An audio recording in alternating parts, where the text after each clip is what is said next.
Vous vous rappelez de l'époque où on se foutait de la gueule de Vinicius car il arrivait à dribbler toute une équipe mais qu'au final il ratait des occasions immanquables? Eh bien aujourd'hui c'est du passé. Et dans cette vidéo nous allons voir comment Vinicius est passé d'un joueur frustrant à l'un des meilleurs joueurs à son poste. Bonjour à tous, moi c'est Enzo de BeFootball et bienvenue dans cette nouvelle vidéo.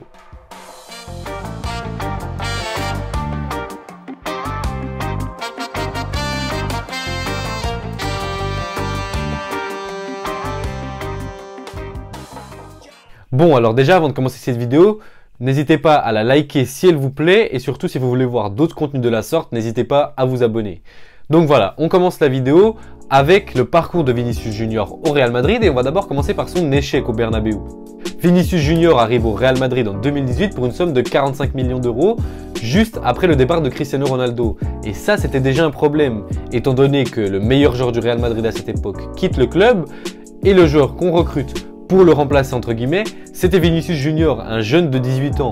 Et du coup, automatiquement, ça crée des énormes attentes qui sont disproportionnées par rapport à ce qu'on devrait attendre justement d'un jeune Brésilien de 18 ans.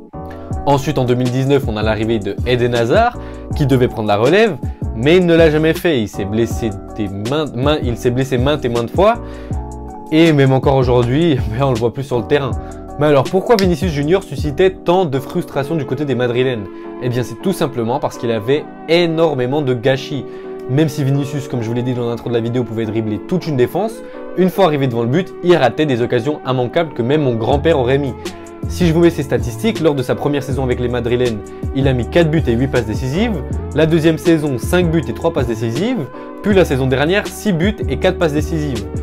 Donc vraiment on peut voir que c'est pas à la hauteur d'un ailier titulaire du Real Madrid. Et donc on en revient à ce que je vous disais avant, les gens attendent trop.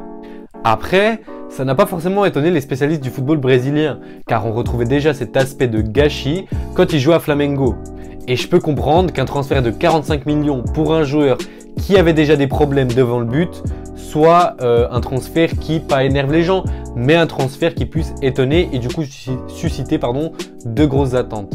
Après, il y a également eu des polémiques qui ne l'ont pas aidé, comme quand Benzema avait dit, il avait dit à Ferland Mendy, frère, je joue pas avec lui, il joue contre nous, la vie de ma mère ou un truc comme ça. C'est clair que ça n'a pas aidé, mais après il s'était expliqué avec Benzema, il avait même parlé dans la presse, je sais plus ce qu'il avait dit, mais il avait expliqué qu'il n'y avait aucune embrouille et qu'il s'entendait très bien avec Karim Benzema. Et justement, ça me permet de faire la transition avec sa renaissance du côté du Real Madrid. On dit qu'il s'entend bien avec Benzema, et bien si on regarde son duo cette année avec le Français, c'est exceptionnel. Mais alors comment Vinicius est devenu l'un des meilleurs joueurs à son poste? Eh bien c'est tout simplement grâce au travail. Vinicius Junior, pendant le confinement, il avait engagé un préparateur physique personnel qui était l'ancien préparateur de physique de Santos si je ne me trompe pas. Plus il avait engagé un chef cuistot personnel pour que sa nutrition ne soit pas un frein dans sa progression. Et son travail a commencé à payer à la fin de la saison 2020-2021 quand il avait enchaîné 2 matchs exceptionnels contre Liverpool où il avait mis un doublé et contre le FC Barcelone où il avait réalisé une prestation exceptionnelle. En plus de ça, pendant l'intersaison 2021, il a énormément travaillé sa technique de frappe. C'était Ancelotti, si je ne me trompe pas, qu'il avait déclaré dans la presse au début de saison. Et justement, cette technique de frappe qui a été améliorée a porté ses fruits, puisque si je vous mets les statistiques de cette saison pour Vinicius Junior, on est à 17 buts et 13 passes décisives et c'est également le deuxième meilleur buteur de Liga cette saison derrière Karim Benzema. Mais alors, en dehors du travail, qu'est-ce qui fait que Vinicius est un joueur si spécial? Eh bien c'est ce qu'on va voir dans son profil. Comme vous le savez tous, Vinicius Junior est un joueur qui adore dribbler, c'est l'un des meilleurs dribbleurs au monde, mais c'est pas un simple joueur YouTube comme on pouvait dire quand il est arrivé au Real Madrid. C'est vraiment un joueur qui porte le ballon vers l'avant et qui amène le jeu à avancer. C'est pas juste un joueur YouTube qui va faire 14 dribbles pour revenir en arrière. C'est également un joueur qui colle la ligne de touche pour forcer les défenseurs à être en 1 contre 1 contre lui. Parce qu'on le sait, dans ce domaine-là, Vinicius c'est sûrement, peut-être pas le meilleur, mais en tout cas dans le top 3 des meilleurs dribbleurs au monde. Bon, je vous dis qu'il colle la ligne de touche, mais c'est pas non plus un joueur qui hésite et qui refuse de rentrer dans la surface. Si je vous compare ces 2 hitmaps de la saison dernière et de cette saison, on peut voir qu'il rentre beaucoup plus dans la surface. Après, on peut croire qu'il rentre dans la surface pour tirer avec son pied droit. Pas forcément. Et c'est aussi ça qui fait sa force, c'est que c'est un joueur imprévisible. Des fois, on croit qu'il va se mettre sur son pied droit pour tirer. Des fois, on croit qu'il va se mettre sur son pied gauche pour centrer. Et il fait les deux. Et il le fait extrêmement bien. Et justement, ça, c'est une autre capacité de sa palette technique. C'est les centres. Il est bon du pied gauche et du pied droit. Et en plus, justement, il fait des très bons centres pour Benzema. Et c'est également ça qui fait que le duo Benzema-Vinicius rayonne autant. Ensuite, c'est également un joueur qui est très bon dans les petits et grands espaces. Il est capable de se sortir de situations en 1 contre 3 dans un tout petit espace et dribbler les deux joueurs grâce à sa qualité de percussion. Mais en même temps, il est capable de gérer des courses sur longue distance parce qu'il a de l'endurance, parce qu'il est rapide et parce qu'il sait mettre de l'intensité dans son jeu. Ensuite, il a également sa technique de frappe, comme je vous l'ai dit avant, qu'il a extrêmement améliorée. Et ça a apporté ses fruits puisque, comme je vous l'ai dit également, il a mis 17 buts et c'est le deuxième meilleur buteur de Liga cette saison derrière Karim Benzema. Et pour terminer avec ses qualités, eh bien je dirais que Vinicius Junior, pour un ailier, est un joueur qui revient beaucoup défendre. Il n'hésite vraiment pas à venir presser les adversaires, mais même en dehors de presser, il recule souvent pour venir récupérer le ballon.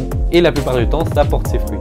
Pour terminer cette vidéo, eh bien, on va tout simplement parler de l'avenir de Vinicius Junior. Est-ce qu'il va réussir à s'imposer comme l'un des cadres du Real Madrid dans les années à venir? Ou bien est-ce que c'est un talent éphémère et cette saison est juste exceptionnelle par rapport à son niveau habituel? Eh bien, à mon avis, il va vraiment s'imposer comme l'un des meilleurs ailiers du Real Madrid et pourquoi pas l'un des meilleurs ailiers de l'histoire. Tout simplement parce que c'est un bosseur et pour moi, sa saison actuelle n'est pas le fruit du hasard. Car ses qualités, on pouvait les voir dès qu'il arrivait au Real Madrid. Il suffisait juste de s'améliorer. Et en plus de ça, même si maintenant il réalise une saison exceptionnelle, on sent quand même que c'est un joueur qui n'est pas fini et qui va continuer sans cesse de s'améliorer.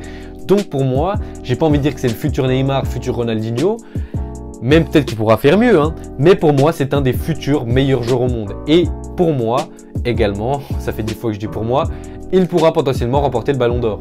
Après, peut-être un truc qui pourra poser problème, c'est l'arrivée de Mbappé et Haaland. Enfin, si les deux joueurs arrivent, Mbappé, c'est presque sûr, mais Haaland, on ne sait pas encore.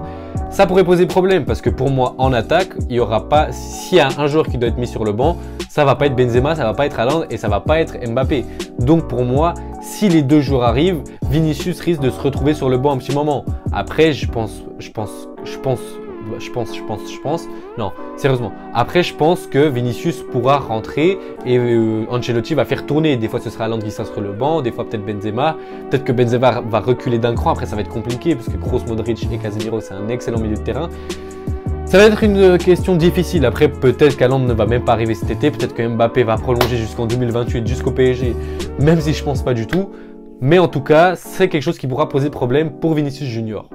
Mais en tout cas, quelque chose que je pense, c'est que Vinicius Junior, s'il reste à ce niveau-là et qu'il réussit à garder sa place du côté du Real Madrid, eh bien, je pense que ce sera un joueur du Bernabéu à vie, j'ai envie de dire, parce que on sent vraiment l'amour qu'il a pour ce maillot. Après, on sait, il y a des joueurs qui ont l'amour du maillot d'un club et qui au final partent pour l'argent ou pour quelque autre raison. Mais pour moi, c'est un joueur qui pourra terminer sa carrière au Real Madrid. Donc voilà, pour moi, c'est terminé dans cette vidéo. Dites-moi ce que vous pensez de Vinicius Junior. Est-ce que vous pensez qu'il va réussir à gagner le Ballon d'Or un jour? Est-ce que ça va devenir l'un des meilleurs joueurs au monde? Ou tout simplement, si cette saison est éphémère, enfin si ses performances actuelles sont éphémères et si cette saison est exceptionnelle. Moi, je vous dis à la prochaine pour une nouvelle vidéo. Allez, ciao!